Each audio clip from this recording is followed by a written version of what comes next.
প্রথমেই বলে নিচ্ছি এই দৃশ্যটা আমরা খুবই সহজ কৌশলে আঁকবো এবং রং করব।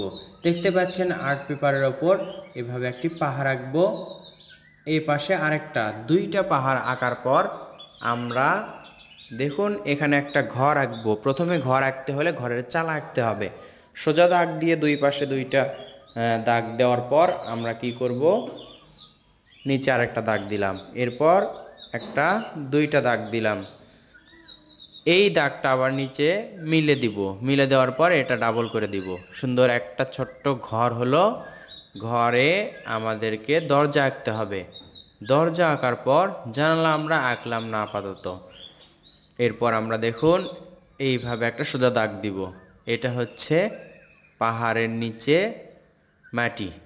এখন আমরা উপরে একটি সূর্য আঁকবো। দুই পাহাড়ের মাঝে সূর্য আঁকলাম, সূর্যের রশ্মিগুলো আঁকবো। বন্ধুরা, দৃশ্যটি সহজ কৌশলে এঁকে এটা আবার সহজেই রং করে দেখাবো।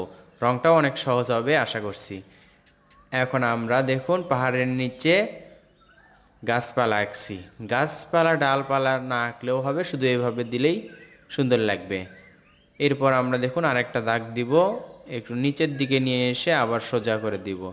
দেখুন এটা হচ্ছে ঘরের পিছনে একটা নদী, আর নদীতে একটা নৌকা আঁকলে সুন্দর লাগবে। আমরা নৌকা আঁকছি, নৌকার নিচে ঢেউ দিচ্ছি, একটু পানির মতো করে বোঝাচ্ছি। উপরে এটা লেগে দিলাম এটার সাথে।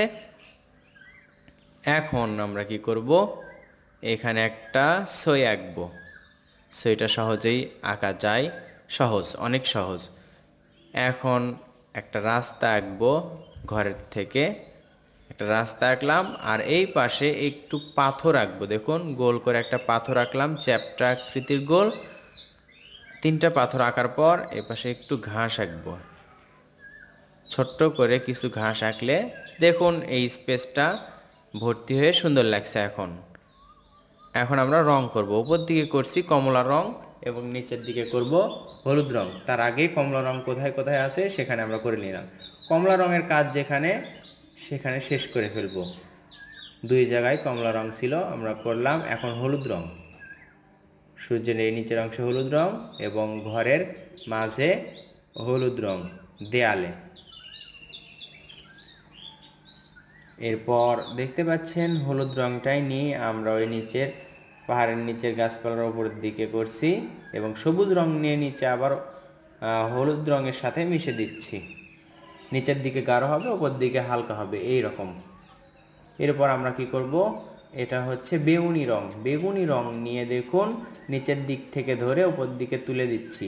আপনারা এইরকম করেই আঁকবেন, দেখবেন সুন্দর লাগবে। বেগুনি রং, নীলের মতো বেগুনি রং আমরা নিচের দিকে ধরছি এবং উপর দিকে এভাবে তুলে দিচ্ছি। দেখুন, আশা করছি বুঝতে পারছেন। সহজ কৌশলে পাহাড়ে আমরা রং করলাম। পাহাড়ের রং অনেকেই খুঁজে পায় না, এভাবে রং করলে সুন্দর লাগবে। এরপর আমরা খয়েরি রং, হালকা খয়েরি রংটা দরজায় করলাম এবং নিচের এই অংশে করলাম। আবার কি করব, আকাশি রং বা নীল রংটা, নীল রংটা নিয়ে আমরা পুরো পানিতে আঁকবো বা পানিতে রং করব।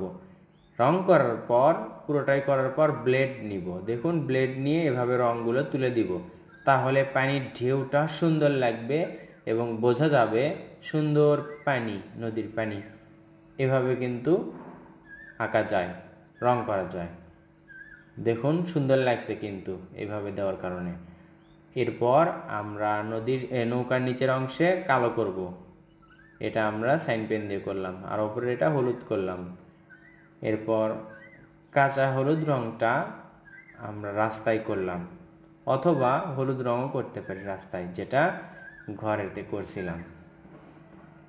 হালকা সবুজ রং, টিয়া কালার রং বা ঘাসের রংটা নিয়ে আমরা দেখুন পুরো জায়গা জুড়েই করব মাটিতে।